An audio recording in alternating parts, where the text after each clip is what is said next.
El hospital, digamos, más allá de la pandemia, aún en épocas de inicio de pandemia, siempre siguió manteniendo y brindando los servicios que tiene.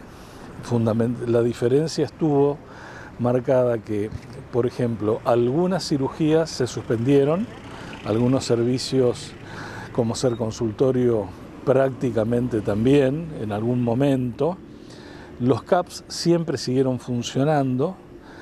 La atención para entonces, como ahora, se dividió en los casos sospechosos versus los no sospechosos, donde por eso está la división entre lo febril y lo no febril, entre comillas, porque no es solamente el tema febril.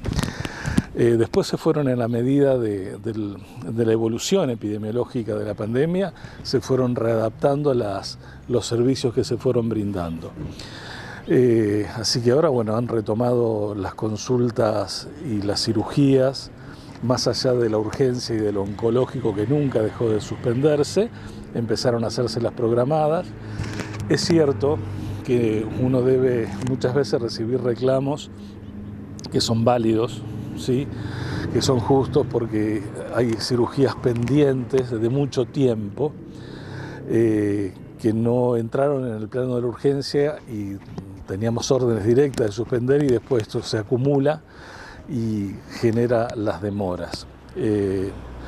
Es entendible realmente el reclamo de la gente, pero también desde este lado, sin justificar absolutamente nada, también hay una realidad que hace que esto se deba haber reprogramado, ¿no es cierto? Bueno, estamos trabajando permanentemente en tratar de agilizar y de mejorar esto. No nos olvidemos que nosotros tuvimos que readaptarnos en un hospital que no estaba a pleno funcionando en la totalidad de su capacidad, que de a poco se fueron incorporando. Hemos recibido tanto del Ministerio, de provincia como de Nación, como del municipio, una ayuda muy importante, y lograron la construcción de los módulos, adaptar las zonas de consultorio para internación no UTI, no crítica.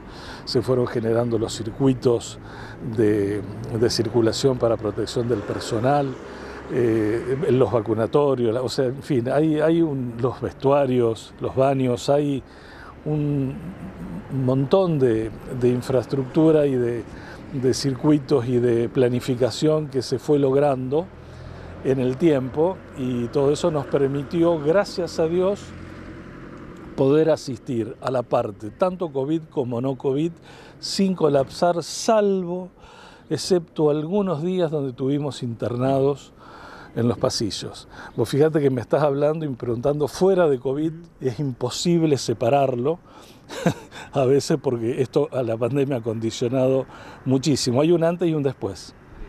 Doctor, de a poco se va terminando el invierno, sabemos que los virus circulan con mayor frecuencia en esta época del año. Justamente lo que decíamos, por fuera del COVID-19, ¿se repitieron algunos cuadros de salud en pacientes de aquí? Sí, cuando empieza, es una buena pregunta, porque realmente, y vale hacer un poquito de historia, prácticamente no hubo internación ni casi consultas había pediátricas al inicio de la pandemia. ¿Por qué? Porque los chicos estaban encerrados en sus casas, había mucha incertidumbre, mucho temor, los cuidados eran más estrictos y no había clases, no había aglomeramiento de gente ni hacinamiento. Los chicos son prácticamente vectores, se enferman, pero gracias a Dios la inmensa mayoría la pasa bien, pero sí llevan y traen virus y se contagian. Hoy que se ha liberado bastante todo, se empiezan a ver patologías más allá del COVID, pero bueno, no obstante eso, no estamos, digamos, en una situación comparable con años atrás. Hablando con el jefe de pediatría y las jefas de guardia, pudimos documentar casos de bronquiolitis en los chicos, algunas otras virosis, y después la patología habitual, la patología quirúrgica, el abdomen agudo, la patología cardiovascular, la patología respiratoria más allá del COVID, en fin, o vascular, creo que ya la nombré, perdón. Entonces, bueno, lo más hoy, la demanda mayor en cuanto a internación se la está llevando el área no COVID. Estamos en un 92% de ocupación. ¿Y promedio de edad? Normalmente son personas mayores, la inmensa mayoría son mayores de 60 años. Obviamente hay de todo, pero en general es la gente de mayor edad. Bien, bueno, y sigue el operativo de vacunación también, más allá de, bueno, el vacunatorio que está funcionando en Moreno y Fontana. Sí.